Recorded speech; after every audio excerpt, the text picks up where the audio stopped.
पांडव सेना के शंख वादन का कौरव सेना पर क्या असर हुआ, इसको आगे देखते हैं। स घोषो धार्त राष्ट्राणाम हृदयानि व्यदारयत् नभश्च पृथ्वीं चैव तुमुलो व्यनुनादयन्। अर्थात पांडव सेना की वह शंख ध्वनि इतनी विशाल, गहरी, ऊंची और भयंकर हुई कि उससे पृथ्वी और आकाश के बीच का भाग गूंज उठा। उस शब्द से अन्यायपूर्वक राज्य को हड़पने वालों के और उनकी सहायता के लिए खड़े हुए राजाओं के हृदय विदीर्ण हो गए। तात्पर्य यह है कि हृदय को किसी अस्त्र शस्त्र से विदीर्ण करने से जैसी पीड़ा होती है, वैसी ही पीड़ा उनके हृदय में शंख ध्वनि से हो गई। उस शंख ध्वनि ने कौरव सेना के हृदय में युद्ध का जो उत्साह था, बल था, उसको कमजोर बना दिया, जिससे उनके हृदय में पांडव सेना का भय उत्पन्न हो गया। संजय से ये बातें धृतराष्ट्र को सुना रहे हैं। संजय ये बातें धृतराष्ट्र को सुना रहे हैं। धृतराष्ट्र के सामने ही संजय का धृतराष्ट्र के पुत्रों अथवा संबंधियों के हृदय विदीर्ण कर दिए, ऐसा कहना सभ्यतापूर्ण और युक्ति संगत नहीं मालूम देता। इसलिए संजय को धात्र राष्ट्राणाम न कहकर ताव कीना नाम आपके पुत्रों अथवा संबंधियों के ऐसा कहना चाहिए था, क्योंकि ऐसा कहना ही सभ्यता है। इस दृष्टि से धात्र राष्ट्राणाम पद का अर्थ जिन्होंने अन्याय पूर्वक राज्य को धारण किया है, ऐसा लेना ही युक्ति संगत तथा सभ्यतापूर्ण मालूम देता है। अन्याय का पक्ष लेने से ही उनके हृदय विदीर्ण हो गए। इस दृष्टि से यह अर्थ लेना कि युक्ति संगत मालूम देता है। यहाँ शंका होती है कि कौरवों की 11 अक्षौहिणी सेना के शंख आदि बजे तो उनके शब्द का पांडव सेना पर कुछ भी असर नहीं हुआ, पर पांडवों की 7 अक्षौहिणी सेना के शंख बजे तो उनके शब्द से कौरव सेना के हृदय विदीर्ण हो उठे। इसका समाधान यह है कि जिनके हृदय में अधर्म, पाप, अन्याय नहीं है, अर्थात जो धर्म पूर्वक अपने कर्तव्य का पालन करते हैं, उनका हृदय मजबूत होता है, उनके हृदय में भय नहीं होता। न्याय का पक्ष होने से उनमें उत्साह होता है, शूरवीरता होती है। पांडवों ने वनवास के पहले भी न्याय और धर्म पूर्वक राज्य किया था और वनवास के बाद भी नियम के अनुसार कौरवों से न्याय पूर्वक राज्य मांगा था। अतः उनके हृदय में भय नहीं था, प्रत्युत उत्साह था, शूरवीरता थी। तात्पर्य है कि पांडवों का पक्ष धर्म का था। इस कारण कौरवों की 11 अक्षौहिणी सेना के बाजों के शब्द का पांडव सेना पर कोई असर नहीं हुआ, परंतु जो धर्म, अधर्म, पाप, अन्याय आदि करते हैं, उनके हृदय स्वाभाविक ही कमजोर होते हैं। उनके हृदय में निर्भयता, निसंकता नहीं रहती। उनका खुद का किया गया पाप, अन्याय ही उनके हृदय को निर्बल बना देता है। अधर्म अधर्मी को खा जाता है। दुर्योधन आदि ने पांडवों को अन्याय पूर्वक मारने का प्रयास किया था। उन्होंने छल कपट से अन्याय पूर्वक पांडवों का राज्य छीना था और उनको बहुत सारे कष्ट दिए थे। इसी कारण उनके हृदय कमजोर, निर्बल हो चुके थे।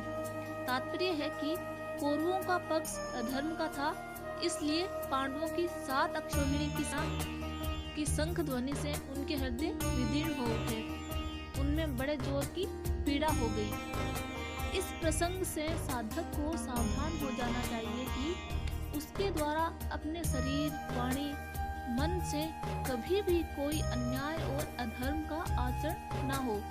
अन्याय और अधर्म युक्त आचरण से मनुष्य का हृदय कमजोर, निर्बल हो जाता है।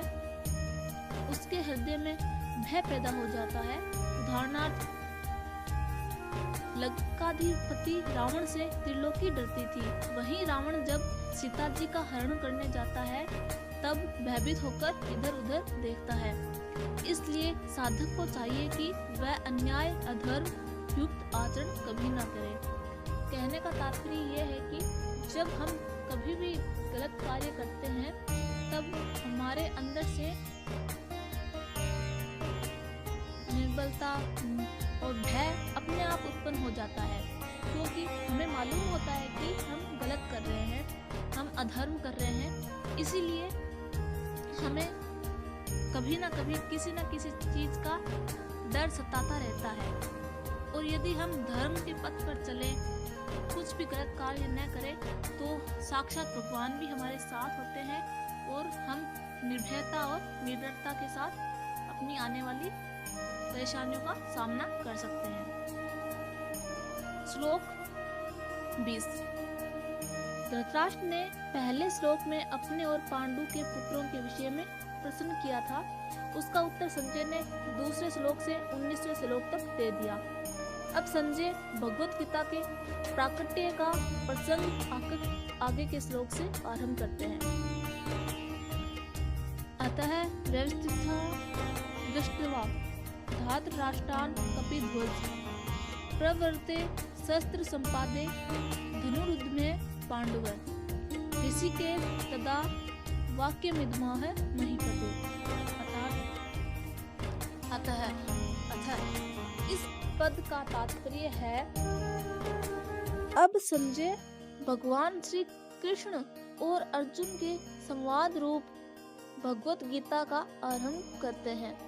18वें अध्याय के 74वें श्लोक में आए इति पद से यह संवाद समाप्त होता है। अर्थात श्लोक 19 से लेके श्लोक 74वें तक अर्जुन और श्री कृष्ण के बीच जो बातें होती है उनके बारे में हम पढ़ेंगे, जानकारी प्राप्त करेंगे। ऐसे ही भगवान गीता के उपदेश का आरंभ उसके दूसरे अध्याय के 11वें श्लोक से होता है और 18वें अध्याय के 66वें श्लोक में यह उपदेश समाप्त होता है।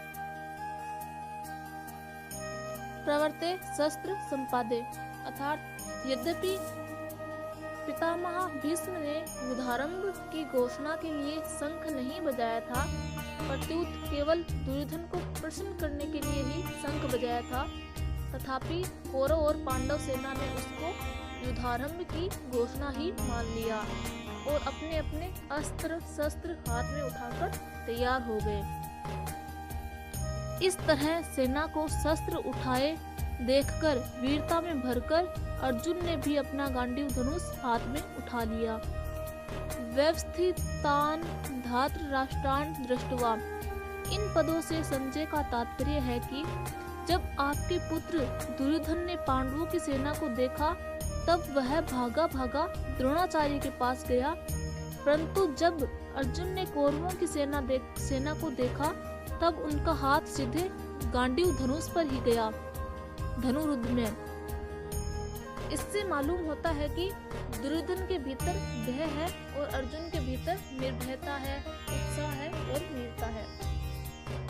कपिध्वज, अर्जुन के लिए कपिध्वज विशेषण देकर संजय धृतराष्ट्र को अर्जुन के रथ की ध्वजा पर विराजमान हनुमान जी का स्मरण कराते हैं। जब पांडव वन में रहते थे तब एक दिन अकस्मात वायु ने एक दिव्य सहस्त्रदल कमल लाकर द्रौपदी के सामने डाल दिया।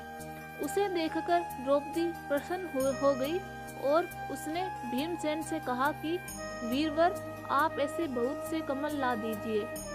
द्रौपदी की इच्छा पूर्ण करने के लिए भीमसेन वहां से चल पड़े। जब वे कदली वन में पहुंचे तब वहां उनकी हनुमान जी से भेंट हो गई। उन दोनों की आपस में कई बातें हुई। अंत में हनुमान जी ने भीमसेन से वरदान मांगने के लिए आग्रह किया, तो भीमसेन ने कहा कि मेरे पर आपकी कृपा बनी रहे। इस पर हनुमान जी ने कहा कि हे वायुपुत्र, जिस समय तुम बाण और शक्ति के आघात से व्याकुल शत्रुओं की सेना में घुसकर सिंहनाद करोगे, उस समय मैं अपनी गर्जना से उस सिंहनाद को और बढ़ा दूंगा। इसके सिवाय अर्जुन के रथ की ध्वजा पर बैठकर मैं ऐसी भयंकर गर्जना किया करूंगा जो शत्रुओं के प्राणों को हरने वाली होगी, जिससे तुम लोग अपने शत्रुओं को सुगमता से मार सकोगे।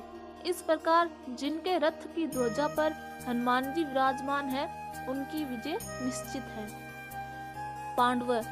धृतराष्ट्र ने अपने प्रश्न में पांडवा पद का प्रयोग किया था, अतः धृतराष्ट्र को बार बार पांडवों की याद लाने के लिए संजय पांडव शब्द का प्रयोग करते हैं। ऋषिकेश तदा वाक्यमिदमः महीपते।